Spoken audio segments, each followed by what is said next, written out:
राजस्थान की तपती धरती, रेत के कण कण में इतिहास की धड़कन, और उन्हीं धड़कनों के भीतर छुपा था एक ऐसा रहस्य जो सदियों बाद फिर से जीवित होने वाला था। सीकर जिले का छोटा सा गांव खाटू। न कोई प्रसिद्ध तीर्थ, न कोई बड़ा राजमहल, बस शांत धरती और उसके भीतर सोई हुई एक चेतना। एक दिन गांव की एक साधारण सी गाय चरते चरते एक विशेष स्थान पर पहुंची। वह रुकी, उसके थन स्वयं झुक गए और बिना दुहे दूध की धार धरती पर बहने लगी। गांव वाले चौकन्ने हो गए। यह साधारण घटना नहीं थी, यह किसी संकेत से कम नहीं थी। खुदाई शुरू हुई, मिट्टी हटती चली गई, परत दर परत इतिहास खुलता चला गया। और तभी धरती की गोद से प्रकट हुआ एक दिव्य शीश। न शरीर, न भुजाएं, न चरण, केवल एक मुख। पर उस मुख में ऐसी तेजस्विता थी मानो उसमें कोई युग बोल रहा हो। वही मुख, वही शीश जो कभी कुरुक्षेत्र की पहाड़ी पर बैठकर महाभारत का न्यायपूर्ण साक्षी बना था। वही शीश जो कभी बर्बरीक का था। गांव के ब्राह्मण उस शीश को अपने घर ले आए। पूजा शुरू हुई, दीप जलने लगे, धूप की महक फैलने लगी। पर यह साधारण पूजा नहीं थी। उस घर में रात को किसी के चलने की आहट होती, दीप स्वयं जल उठते और कभी कभी लगता जैसे कोई जाग रहा हो। उसी रात खाटू के शासक राजा रूप सिंह चौहान को स्वप्न आया। स्वप्न में एक दिव्य स्वर गूंजा, जिस भूमि से मेरा शीश निकला है वहीं मेरा धाम बनेगा। मैं केवल मूर्ति नहीं, मैं वचन हूं, मैं हारे का सहारा हूं। राजा नींद से कांपते हुए जाग उठे। अगली ही सुबह खुदाई वाले स्थान पर पहुंचे और उसी धरती पर मंदिर निर्माण का आदेश दे दिया गया। पत्थर रखे गए, नींव पड़ी। पर यह निर्माण केवल ईंटों का नहीं था, यह एक युग के वचन की स्थापना थी। वही वचन जो कुरुक्षेत्र की धूल में दिया गया था, वही वचन जो कृष्ण ने बर्बरीक से किया था। कलयुग में तुम मेरे ही नाम से पूजे जाओगे, हारे हुए तुम्हें पुकारेंगे और उनका टूटना तुम्हारे चरणों में आकर थम जाएगा। आज वही वचन खाटू बन चुका है। आज वही शीश श्याम बन चुका है। फाल्गुन आता है, हजारों नहीं, लाखों नहीं, करोड़ों कदम खाटू की ओर बढ़ते हैं। नंगे पांव, निशान उठाए, आंखों में आंसू और होठों पर एक ही पुकार, हारे का सहारा, श्याम हमारा। कोई नौकरी मांगता है, कोई संतान, कोई जीवन, और कोई केवल टूटे हुए मन के लिए थोड़ा सा सहारा।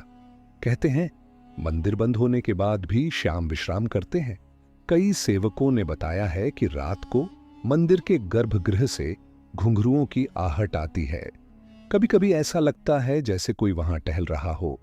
लोग कहते हैं श्याम केवल पूजे नहीं जाते, श्याम जागते हैं। और यही सबसे बड़ा रहस्य है। क्या वह शीश आज भी चेतन है?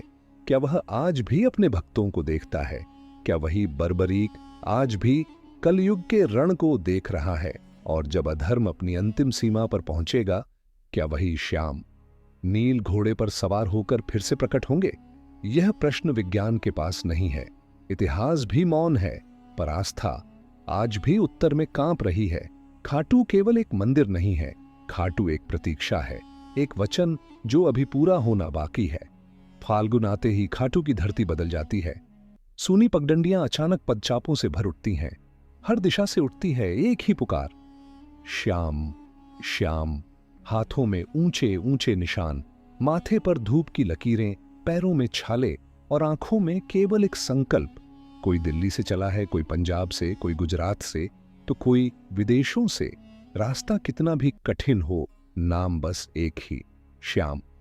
कई भक्त बताते हैं कि जैसे ही वे निशान उठाते हैं, उनकी थकान खुद ब खुद उतरने लगती है। किसी के पैरों में दर्द नहीं होता, किसी को भूख नहीं लगती, और कई तो कहते हैं हमें तो लगता है कोई हमें चलाए जा रहा है। रात के सन्नाटे में जब हजारों दीप जलते हैं तो खाटू की धरती आकाश से बातें करने लगती है। ढोल, मंजीरे, भजन और उन सब के बीच गूंजता हुआ एक नाम, श्याम। कई बार लोग रास्ते में गिर जाते हैं, आंसुओं से भर जाते हैं, लेकिन जैसे ही निशान धरती से छूता है वो उठ खड़े होते हैं। कहते हैं जब भक्त टूटता है तब बाबा खुद कंधा देते हैं। और इसी विश्वास के सहारे हर साल लाखों लोग अपने दुख, अपने डर और अपना अहंकार सब कुछ पैरों में छोड़कर खाटू पहुंच जाते हैं। दिन में खाटू जागता है और रात में कुछ और जागता है। मंदिर के पट बंद होते हैं, दीप बुझा दिए जाते हैं, पुजारी बाहर चले जाते हैं और गर्भगृह में फैल जाता है पूर्ण अंधकार। लेकिन कई सेवक बताते हैं कि उस अंधकार में पूर्ण शांति नहीं होती। कभी मंदिर के भीतर घुंघरुओं की हल्की सी ध्वनि सुनाई देती है, कभी ऐसा लगता है जैसे कोई धीरे धीरे गर्भगृह के भीतर टहल रहा हो। कुछ लोग कहते हैं रात के तीसरे पहर श्याम बाबा स्वयं दर्शन के लिए अपने रूप को जागृत करते हैं।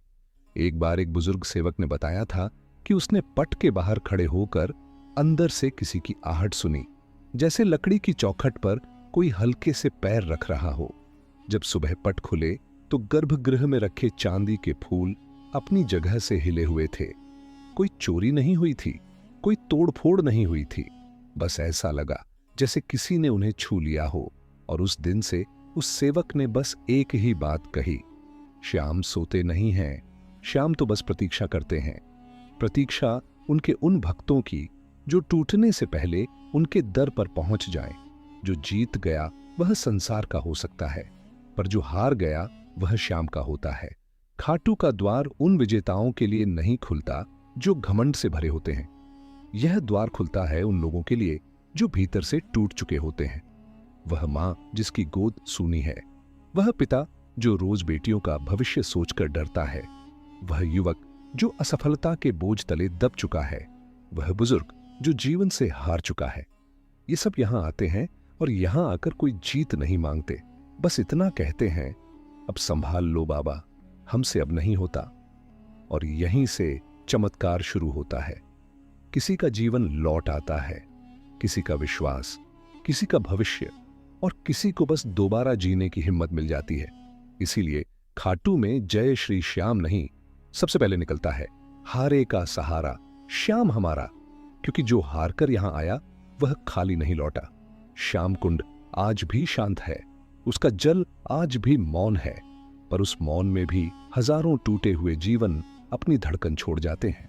गौरी शंकर के शिवलिंग पर आज भी वो घाव मौजूद हैं, जो याद दिलाते हैं कि जब धर्म पर वार होता है तो देवता स्वयं उतर आते हैं। और खाटू का वह सिंहासन आज भी खाली नहीं है। वहां कोई बैठा है, दिखता नहीं, पर सबको संभाल रहा है। इसीलिए यहां आने वाला हर व्यक्ति बस एक बात कहकर जाता है, मैं हारा था और बाबा ने मुझे फिर से खड़ा कर दिया।